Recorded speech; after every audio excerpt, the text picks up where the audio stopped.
পাকিস্তান কি সুইসাইড করলো? কি থাম্বনেলটা দেখে কি হাসি পাচ্ছে? হ্যাঁ, যদি বিচক্ষণ ব্যক্তি হও নিশ্চয়ই হাসবে। যদি স্ট্যাটিস্টিক্স তোমাদের কাছে থাকে তাহলে নিশ্চয়ই তোমরা হাসবে। যে সত্যিই মনে হয় পাকিস্তান জেনে বুঝে সুইসাইড করলো। কিন্তু কেন? কিভাবে? কোন পরিপ্রেক্ষিতে? এই সবকিছু নিয়েই আজকের আমাদের এই ভিডিওটা। নমস্কার, আমি প্রকাশ মুখার্জি। ওয়েলকাম টু WBPSC ওয়ালা অফিসিয়াল ইউটিউব চ্যানেল। আজকের ইন্ডিয়া পাকিস্তান যুদ্ধের পরিপ্রেক্ষিতে যেটা বর্তমানে চলছে, সেই যুদ্ধের পরিপ্রেক্ষিতেই আজকে আমাদের আলোচনার বিষয়বস্তু যে পাকিস্তান কি সুইসাইড করলো? এটা জানতে গেলে প্রথমে আজকে আমাদের যেটা জানতে হবে, আগে দুটো দেশের এই নিয়ে ৫ নম্বর সংঘর্ষ এটা। এই ৫টা সংঘর্ষের ইতিহাসটা একটু ছোট্ট করে দেখে নেব আগে আমরা। কাশ্মীর কোন দিকে যাবে এই প্রশ্নে প্রথম যুদ্ধ দেশভাগের পরে বছর দেড়েক বাদে রাষ্ট্রপুঞ্জের মধ্যস্থতায় সংঘর্ষ বিরতি। দুদেশই দাবি করে কাশ্মীর তাদের অঙ্গ, আদতে কেউই জেতেনি, যদিও কাশ্মীরের বড় অংশই ভারতের ভাগে আসে। তাহলে দুটো দেশ স্বাধীন হলো, স্বাধীনতার পরে পরেই কাশ্মীরকে নিয়ে বলতে পারো প্রথম যুদ্ধ।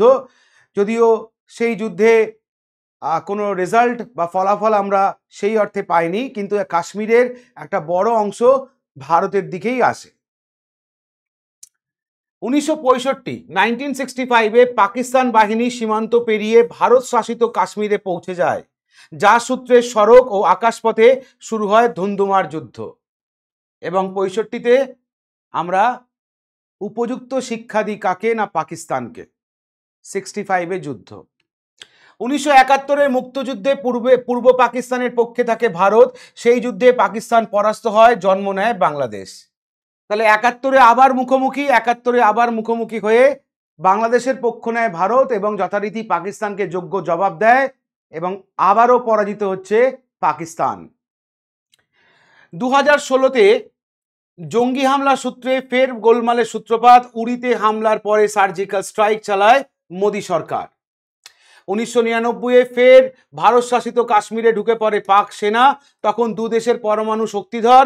শুরু হয় কার্গিলের যুদ্ধ, যার উপর নজর রাখে গোটা বিশ্ব এবং সেখানেও ভারত জেতে। তাহলে আমরা যদি ইতিহাস দেখি তাহলে প্রত্যেকবার যখনই মুখোমুখি হয়েছে পাকিস্তান, তখনই পাকিস্তান পরাজয়ের মুখ দেখেছে। 2019-এ পুলওয়ামা ঘটনায় বালাকোট প্রত্যাঘাত করে হচ্ছে ভারতীয় এয়ারফোর্স এবং সেখানেও বলতে পারো একটা বড়সড় ধাক্কা খায় হচ্ছে পাকিস্তান। কখনো নিজে ডাইরেক্টলি, কখনো তার মদতপুষ্ট জঙ্গিদের দিয়ে ভারতকে ক্ষতবিক্ষত করার চেষ্টা করেছে পাকিস্তান, কিন্তু শেষ পর্যন্ত আজ অবধি কখনো সাকসেসফুল পায়নি এবং ভবিষ্যতেও সাকসেসফুল পাবে না। কিন্তু কেন পাকিস্তান এই যে মাঝে মাঝে যে ধরো আমাদের ওপর এই ধরনের যে হামলা করে, আবার 5, 7, 10 বছর পর আবার থেমে যায়, আবার বলতে পারো চেগে ওঠে। তো এই জিনিসগুলো যে ঘটায় পাকিস্তান, সেগুলো ঘটাবার আগে পাকিস্তানের উচিত নিজের দেশের দিকে একটু ফিরে তাকানো।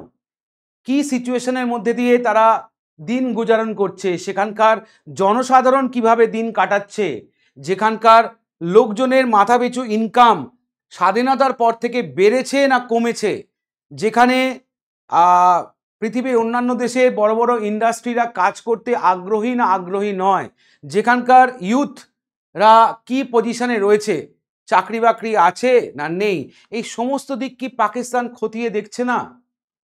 আমার মনে হয় না। 1947-এর থেকে আপ টু 2025 পর্যন্ত পাকিস্তান হয়তো এইসবের দিকে নজরই রাখেনি। তাদের একটাই নজর, কিভাবে ভারতকে বিভিন্ন পর্যায়ে হেনস্থা করা যায়। এবং সেই জন্যই যদি আমরা 2024 সালের ইন্ডিয়া ভার্সেস পাকিস্তানের জিডিপি যদি আমরা দেখি, সেখানে পাকিস্তান নমিনাল জিডিপি যদি আমি দেখি $345.64 বিলিয়ন, আর সেখানে ইন্ডিয়ার যদি আমরা দেখি 4175.38। বাকি দুটো আর বললাম না।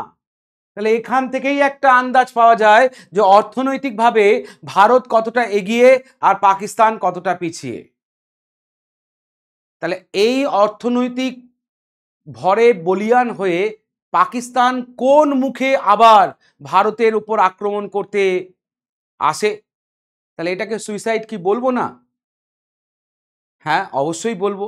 এরপরও আরও আছে। আজকে আমরা এখানে যা আলোচনা করব সব কিছুই তথ্যের ভিত্তিতে আলোচনা করব। আমার মুখের কথায় বিশ্বাস করতে হবে না, ইন্টারনেট সার্চ করো, বিভিন্ন রকম ওয়েবসাইট ঘাঁটো, সরকারি ওয়েবসাইট ঘাঁটো, সেখানে তথ্য পেয়ে যাবে। আমার কাজ সেই তথ্যগুলোকে তোমাদের কাছে এক জায়গায় জড়ো করে দেওয়া, যাতে তোমরা কম্প্যারিজনটা করতে পারো যে পাকিস্তান সত্যি সত্যি সুইসাইড করলো। যদি আমরা growth of consumer class Asia মহাদেশের রেসপেক্টে দেখি, যেখানে ফাস্টেস্ট গ্রোয়িং কনজিউমার মার্কেট ওয়ার্ল্ডের রেসপেক্টে 2020 থেকে 2030 সাল, এই টার্গেটে যদি আমরা দেখি, সেখানে ইন্ডিয়ার র্যাঙ্কিং দেখো 1 নম্বরে, সেখানে পাকিস্তান রয়েছে কত না 4 নম্বরে। ইন্ডিয়ার র্যাঙ্কিং 2030 সালের মধ্যেই বলছে প্রজেক্টেড র্যাঙ্ক কতই চলে আসবে 2030-এ 2, আর চেঞ্জিং র্যাঙ্ক 2020 থেকে 30-র মধ্যে কত 0। তার মানে 1-2-এর মধ্যে ইন্ডিয়া থাকবে ওয়ার্ল্ড লার্জেস্ট বা ফাস্টেস্ট গ্রোয়িং কনজিউমার মার্কেটের রেসপেক্টে। সেখানে পাকিস্তান প্রজেক্টেড র্যাঙ্কিং 2030-এ কত হতে পারে 7। এই মতো অবস্থায়ও তারা ভারতের সাথে যুদ্ধ করার ইচ্ছে রাখে বা বলতে পারো সাহস দেখায়। পাকিস্তান ভারতের ওপর অ্যাটাক করেছে, এটা তখনই মানা যায় যদি আমরা দেখি যে অর্থনৈতিকভাবে বলিয়ান রয়েছে, ইন্টারনাল প্রবলেম কিছু নেই। যে দেশটা একটা ইন্টারনাল প্রবলেমে জর্জরিত, আজ বলে কাল পরশু বলতে পারো বালুচিস্তান নামক একটা দেশের জন্ম হতে পারে প্রতিনিয়ত, যেখানে বালোচ রিবেল আর্মির কাছে পাকিস্তানি আর্মিদের মৃত্যু হচ্ছে, আমরা প্রতিদিনই খবরে পড়ছি। সে মতো অবস্থায় পাকিস্তান কোন সাহসে ভারতের সাথে যুদ্ধ করতে যায়? তাহলে এটা কি সুইসাইড নয়? এই বালুচিস্তানের অ্যাট্যাকটা কিন্তু কোনো ছোটোখাটো অ্যাট্যাক করছে না।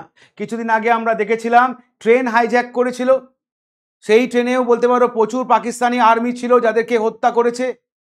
এবং কিছুদিন আগেও বা বলতে পারো 2-1 দিন আগেকার ঘটনা আমরা দেখলাম, যেখানে কিনা একটা পাকিস্তানি কনভয় বলতে পারো তাকে বোম দিয়ে বা আইডি দিয়ে এক্সপ্লোসিভ দিয়ে উড়িয়ে দিল বালুচিস্তান। এরকম প্রতিনিয়তই ঘটছে পাকিস্তানে, ইন্টারনাল সমস্যায় পুরোপুরি জর্জরিত পাকিস্তান। আর আজ সেই পাকিস্তান সাহস করছে ভারতের মতো একটা সবদিকে সমৃদ্ধশালী দেশের সঙ্গে যুদ্ধ করার। তাহলে এটা কি সুইসাইড নয়? যদি আমরা দুটো দেশের সামরিক ক্ষমতাটা যদি একবার বিশ্লেষণ করি, তাহলে আমরা দেখব ভারতের ডিফেন্স কাটে বা ডিফেন্স বাজেট কত না 79 বিলিয়ন, 79,000। সেখানে পাকিস্তানের কত 7.6 বিলিয়ন। ভারতের মিলিটারি বা অ্যাক্টিভ পার্সোনেল কত না 14,60,000, পাকিস্তানে 6,54,000। রিজার্ভ পার্সোনাল কত আছে ভারতের না 11,50,000, সেখানে পাকিস্তানের 5 লাখ। ট্যাঙ্কের রেসপেক্টে যদি বলি কত আছে ইন্ডিয়ার 4,200 প্লাস, সেখানে পাকিস্তানের 2,627। এয়ারক্রাফট যদি দেখি আমরা ইন্ডিয়ার 2,229, সেখানে পাকিস্তানের 1,399। হেলিকপ্টার যদি আমরা দেখি তাহলে ভারতের 899, পাকিস্তানের 121। সাবমেরিন যদি দেখি আমরা ইন্ডিয়ার 18টা, পাকিস্তানের 8টা। ডেস্ট্রয়ার যদি আমরা দেখি পাকিস্তানের নেই, ইন্ডিয়ার সেখানে 8টা। এয়ারক্রাফট ক্যারিয়ার যদি আমরা দেখি পাকিস্তানের নেই, সেখানে ইন্ডিয়ার 2টো। তাও পাকিস্তান সাহস দেখাচ্ছে ইন্ডিয়ার সাথে যুদ্ধ করার। হ্যাঁ, অবশ্যই এর নেপথ্যে কিছুটা তো সুরসুরি আছে আমাদের চায়না, কিছুটা ইরান, কিছুটা টার্কি। কিন্তু মনে হয় ভুলে গেছে পাকিস্তান যে ভারতের সঙ্গে কিন্তু পৃথিবীর ক্ষমতাশীল দেশগুলো রয়েছে, Russia, France, USA, UK, Japan, এই সমস্ত দেশ কিন্তু ভারতের সাথে দাঁড়িয়েছে। ইভেন আজকে সকালবেলার খবরেও দেখলাম নেপালও ভারতের পক্ষে দাঁড়াবার জন্য হাত তুলেছে। তাহলে এই যদি তোমার সামরিক অবস্থা হয়, তাহলে তুমি কোন সাহসে ভারতের সাথে যুদ্ধ করতে আসছো? তাহলে এটা কি সুইসাইড নয়? পাকিস্তানি আর্মিদের জেনে বুঝে শাহবাজ শরীফ মৃত্যুর মুখে ঠেলে দিচ্ছে। এমনিতেই পাকিস্তান চলে আইএসআই এর মদতে বা আইএসআই দ্বারা পরিচালিত একটা দেশ। তো সেখানে সেনাবাহিনীর নিরীহ জওয়ানদের ভারতীয় বলিয়ান সেনার সামনে ঠেলে দিচ্ছে শাহবাজ শরীফ, যার ঢাল নেই, তরোয়াল নেই, নিধিরাম সর্দার হওয়ার কি দরকার আছে? কি দরকার আছে? এরপর যদি আমরা দেখি কি না, এমতো অবস্থায় এত কিছু নেই থাকা সত্ত্বেও পাকিস্তান কি করলো না, পেহেলগামে টেরোরিস্ট পাঠালো, যে টেরোরিস্টরা নিরীহ ভারতীয় পর্যটকদের উপর হামলা করে ধর্মের ভিত্তিতে গুলি করে করে হত্যা করলো। এই নির্মম হত্যার প্রতিশোধ নিতে নরেন্দ্র মোদী সরকার বদ্ধপরিকর হলো। এবং আমরা যদি পরপর সেই দিনের ঘটনার পর থেকে যদি আমরা দেখি ভারত সরকারের পদক্ষেপগুলো, তার মধ্যে 22 এপ্রিলে বলতে পারো কি না, এই মর্মান্তিক ঘটনা ঘটেছিল পেহেলগামের বৈতরণী ভ্যালিতে। 23 এপ্রিল সঙ্গে সঙ্গে ইন্ডিয়া সিন্ধু জল চুক্তি সাসপেন্ড করে, আটারি সীমান্ত বন্ধ করে, পাকিস্তানিদের দেওয়া ভিসা স্থগিতাদেশ করে, পাকিস্তানি কূটনীতিদের সংখ্যা কাটছাড় সহ ভারতের নানাবিধ কূটনৈতিক নিষেধাজ্ঞা পাকিস্তানের ওপর চাপায়। 24 এপ্রিল বিহারের সভা থেকে প্রাইম মিনিস্টার মোদি বার্তা দেয় যে শুধু যে পর্যটকের ওপরে নয়, এই হামলা হচ্ছে ভারতের আত্মার ওপরে। তাই যারা এই হামলা করেছে পৃথিবীর যে কোনো প্রান্তে তারা যদি লুকিয়ে থাকে, ভারতীয় আর্মি সেখান থেকে তাদের টেনে বার করে এনে মারবে। এই বার্তাটা দেয় কে না, প্রাইম মিনিস্টার মোদি। 24 এপ্রিল, 25 তারিখ এপ্রিল মাসের সর্বদল বৈঠক ডেকে পেহেলগামের স্ট্র্যাটেজি নিয়ে সরকার ব্রিফিং করে এবং জানিয়ে দেওয়া হয় যে ভারত প্রস্তুতি নিতে শুরু করেছে। এখানে বিরোধী দলগুলোকেও বলতে পারো হ্যাটস অফ, যে তারা এমতো অবস্থায় সব ধরনের রাজনীতি ভুলে গিয়ে ভারত সরকারের পাশে দাঁড়িয়েছে। তাদেরও বক্তব্য আগে দেশ তারপর অন্য কিছু, যেটা পাকিস্তানে আমরা দেখতে পাই না। এবং এই পেহেলগাম ঘটনার পর থেকেই ইন্দাস ওয়াটার ট্রিটি সাসপেন্ড করলো ইন্ডিয়া, এবং সম্প্রতি চেনাব ওয়াটার এটাও বন্ধ করে দিয়েছিল ইন্ডিয়া। তার মানে জল বন্ধ করে দেয় ইন্ডিয়া সঙ্গে সঙ্গে, যাতে জলকষ্টে ভুগতে শুরু করে পাকিস্তান। তাহলে এই যে ফেজটা পেহেলগাম অ্যাটাকের পর থেকে আপ টু 6 মে পর্যন্ত, এই ফেজের মধ্যে ইন্ডিয়া এই সমস্ত কাজ করে পাকিস্তানকে বলতে পারো কি না বাঁধতে শুরু করে। ইন্টারন্যাশনালি ইন্ডিয়া পাকিস্তানের যা যা কাণ্ড কারখানা সেগুলো তুলে ধরতে শুরু করে। কূটনীতি যারা আছে তারা পাকিস্তানকে কোণঠাসা করতে শুরু করে। IMF এবং ওয়ার্ল্ড ব্যাংকের যাতে লোন পাকিস্তান না পায় সেটার বন্দোবস্ত করা হয়। ফাইন্যান্সিয়াল অ্যাকশন টাস্ক ফোর্সের মিটিংয়ে পাকিস্তানকে যাতে আবার গ্রে লিস্টে নিয়ে আসা যায় তার উদ্যোগ নেয় হচ্ছে ভারতীয় কূটনীতিবিদরা। এবং ইন্ডিয়ান আর্ম ফোর্স বলতে পারো তলে তলে এই টাইম পিরিয়ডের মধ্যে নিজেদেরকে গোছাতে শুরু করে। তার সাথে 29 এপ্রিল কি না, প্রতিরক্ষা মন্ত্রী Rajnath Singh, chief of defence staff এবং ভারতীয় সেনা, নৌসেনা, বায়ুসেনার প্রধানদের সঙ্গে বৈঠক করেন প্রাইম মিনিস্টার মোদি। 5ই মে রাজ্য কেন্দ্রশাসিত অঞ্চলগুলিকে 7ই মে থেকে অসামরিক যুদ্ধের প্রস্তুতি মহড়া করানোর নির্দেশ দেয়। এদিকে সীমান্তে শুরু হয় গোলাগুলি, ভারতীয় যুদ্ধ বিমান ও নৌসেনার পরীক্ষামূলক মহড়াও স্টার্ট করে দেয়। 6ই মে ইসলামাবাদের অনুরোধে রাষ্ট্রপুঞ্জের নিরাপত্তা পরিষদে রুদ্ধদ্বার বৈঠক হয়। সেখানেও পেহেলগাম হামলায় জঙ্গি যোগ নিয়ে প্রশ্ন মুখে পড়তে হয় পাকিস্তানকে। আর এদিকে ম্যারাথন বৈঠক করে মোদি।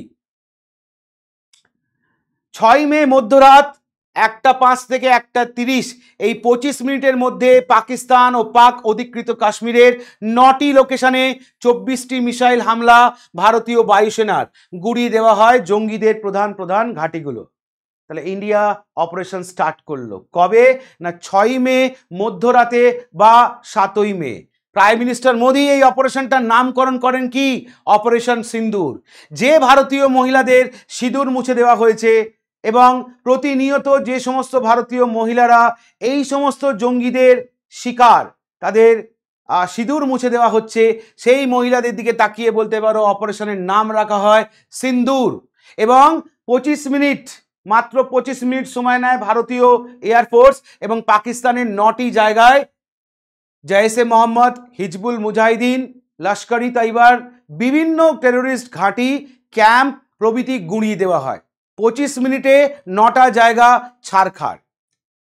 এরপরও পাকিস্তান অ্যাটাক করে এবং বলতে পারো ভারতের সাথে যুদ্ধ করার জন্য কি না চেষ্টা শুরু করে। তো যখন পাকিস্তান এরপর রিটালিয়েট করতে শুরু করে এবং ভারত যখন অ্যাটাকটা করেছিল তখন পাকিস্তানের টেররিস্ট ক্যাম্পে অ্যাটাক করেছিল, কোনো মিলিটারি এয়ারবেস বা কোনো নাগরিকদের ওপর অ্যাটাক করেনি। সেটা ভারত তথ্য প্রমাণ দিয়ে সারা বিশ্বের কাছে রেখেছে। কিন্তু পাকিস্তান সুইসাইড করতে এসছে, তো এসব কি আর শুনবে না।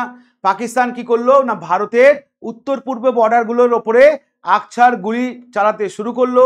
মর্টার, শেল প্রভৃতি বলতে পারো, রকেট লঞ্চার, ড্রোন বিভিন্ন রকমভাবে ভারতের ওপর অ্যাটাক শুরু করলো এবং পাঞ্জাব, হরিয়ানা, দিল্লি বিভিন্ন শহরকে টার্গেট করে কি না এয়ারক্রাফট অ্যাটাক স্টার্ট করলো পাকিস্তান। প্রতিউত্তর পেল, ভারতের তরফ থেকে প্রতিউত্তর দেওয়া হলো। কিভাবে প্রতিউত্তর দেওয়া হলো না, স্ক্যাল্প মিসাইলের সাহায্যে, যার রেঞ্জ হচ্ছে 250 কিলোমিটার। এর আরেক নাম হচ্ছে storm shadow, long range air launch cruise missile. এটা ইউরোপিয়ান ডিফেন্স ফার্ম MBDA দ্বারা তৈরি করা হয়েছে এই মিসাইল ইরাক, লিবিয়া, সিরিয়া যুদ্ধে ব্যবহার হয়েছে। রাশিয়ার আঘাত আনার জন্য ইউক্রেনও এটা ব্যবহার করেছে। এর দূরত্ব 250 কিলোমিটার। নিজের এলাকা থেকে লঞ্চ করা হলে প্রতিপক্ষের সীমান্তে একেবারে নির্দিষ্ট লক্ষ্যে গভীরে গিয়ে আঘাত আনতে পারে হচ্ছে এই স্ক্যাল্প। আর এই স্ক্যাল্পকেই ব্যবহার করে রাফায়েল ফাইটার জেট এবং নিখুঁত নিশানা করে হচ্ছে ওই 9টা জায়গায়। ওই 9টা জায়গায় যে ইন্ডিয়া আঘাত এনেছিল, সেই 9টা জায়গায় রাফেল বিমানে করে এই বলতে পারো স্ক্যাল্প মিসাইলটা আঘাত আনে। সাথে সাথে হ্যামার, এটা একটা স্মার্ট বোম যা অত্যন্ত শক্তপোক্ত যে কোনো কাঠামো বা তথাকথিত নিরাপদ বাংকার বহুতল নির্দিষ্ট লক্ষ্যে আঘাত আনতে পারে। লস্কর-ই তৈবা, জৈশ-ই মোহাম্মদের ট্রেনিং ও লজিস্টিক সেন্টারগুলিকে গুড়িয়ে দিতে এই বোমা ব্যবহৃত হয়েছে। 50 থেকে 70 কিলোমিটার রেঞ্জের মধ্যে যে কোনো টার্গেট নিখুঁতভাবে ধ্বংস করতে পারে এই হ্যামার। তো এই 9টা জায়গা গুড়িয়ে দেওয়ার ক্ষেত্রে এই হ্যামারকেও কাজে লাগায় ইন্ডিয়া এবং সুন্দরভাবে পরিকল্পনা মাফিক কাজ করে ইন্ডিয়া। এরপর পাকিস্তান যখন এই ভারতবর্ষের উত্তর পূর্ব রাজ্যগুলোর উপরে অ্যাটাক শুরু করে, তখন যেটা সব থেকে বেশি আমাদের কাজে আসে সেটা হচ্ছে S-400। হ্যাঁ, রাশিয়ার কাছ থেকে আমদানি করা এই S-400 বা সুদর্শন চক্র, এটাকে বসিয়ে দেওয়া হয় ভারতের উত্তর পূর্ব বর্ডারগুলোতে। এটা ভারতের কাছে রয়েছে মাত্র 4টে, রাশিয়ার কাছ থেকে নিয়েছিল ইন্ডিয়া 40,000 কোটি টাকায়। এরা আকাশেই বলতে পারো মিসাইল, ড্রোন, এয়ারক্রাফট অ্যাটাককে ইন্টারসেপ্ট করে সেখানেই সেটাকে ধ্বংস করে দিচ্ছে। একটা মিসাইলও বলতে পারো ভারতের স্থলভূমিতে পড়তে দিচ্ছে না, একটা মিসাইলও ভারতের স্থলভূমিতে পড়তে দিচ্ছে না এই সুদর্শন চক্র বা S-400। সঙ্গে মনে রাখতে হবে ইসলামাবাদ চুপ করে থাকার পাত্র নয়। তারা ভারতবর্ষের বিভিন্ন জায়গা অর্থাৎ শ্রীনগর, অবন্তিপুর, জম্মু, পাঠানকোট, অমৃতসর, কাপুরথালা, জলন্ধর, লুধিয়ানা, ভাটিন্ডা, চণ্ডীগড়, আহমদপুর, নাল, ফালোদি ওর হচ্ছে উতলাই, টোটাল বলতে পারো কি না প্রায় 15টা জায়গায়, ভারতের 15টা জায়গায় আঘাত আনতে শুরু করে। প্রতি উত্তরে ইন্ডিয়াও পাকিস্তানের ইসলামাবাদ, অ্যাটাক, রাওয়ালপিন্ডি, চাকওয়াল, গুজরানওয়ালা, লাহোর, বাওয়ালপুর, মিয়াওয়ালি, ছোর এবং করাচিতে বলতে পারো অ্যাটাক করতে শুরু করে। পাকিস্তান 15টা জায়গায় করেছে, ইন্ডিয়া 16টা জায়গায়। ইন্ডিয়ান নেভি মাঠে নেমে পড়েছে, INS বিক্রান্ত বলতে পারো কিন্তু কাজ শুরু করে দিয়েছে। তো এগুলো কি পাকিস্তান জানে না? পাকিস্তানের কি অস্ত্রশস্ত্র, যেমন ভারতের নখদর্পণে ভারতের অস্ত্র ভান্ডার কি আছে, এটা কি পাকিস্তান জানে না? তাহলে এটাকে সুইসাইড বলবো না তো কাকে বলবো? তাহলে এরপর কি নিরীহ পাকিস্তানি জওয়ানদের দেশাত্মবোধে উদ্বুদ্ধ করে তাদেরকে মৃত্যুর মুখে ঠেলে দিচ্ছে শাহবাজ শরীফ, আর নিজে লুকিয়ে আছে কোথায়? বাংকারে। পাগলের মতো কার্যকলাপ করছে। মাথা খারাপ হয়ে গেলে লোকজন যে সমস্ত কাজকর্ম করে, আজকে শাহবাজ শরীফ ঠিক একই কাজ করছে। তো এর পরের লক্ষ্য কি পরমাণু বোমা অ্যাটাক? এরপর কি নিউক্লিয়ার অ্যাটাকের কথা ভাবছে পাকিস্তান? কারণ দেওয়ালে যখন পিঠ থেকে যাবে পাকিস্তানের, আর কিছু করার থাকবে না। সারা বিশ্বের কাছে ভাবমূর্তি যখন ধূলিসাৎ, তখন শেষবার মরিয়ে কামড় দেওয়ার চেষ্টা করবে পাকিস্তান, এবং সেটা হতে পারে একমাত্র নিউক্লিয়ার অ্যাটাক। তার জন্য আমরা প্রস্তুত। আমরা এই মুহূর্তে যদি দুটো দেশের, ইন্ডিয়া পাকিস্তান নিউক্লিয়ার আর্সেনালটা যদি এস্টিমেট করি, তাহলে দেখতে পাবো এয়ারক্রাফট যদি আমরা দেখি কতগুলো আছে যারা নিউক্লিয়ারকে ক্যারি করবে। বজ্র কটা আছে? 32টা। শামসের কটা আছে? 16টা।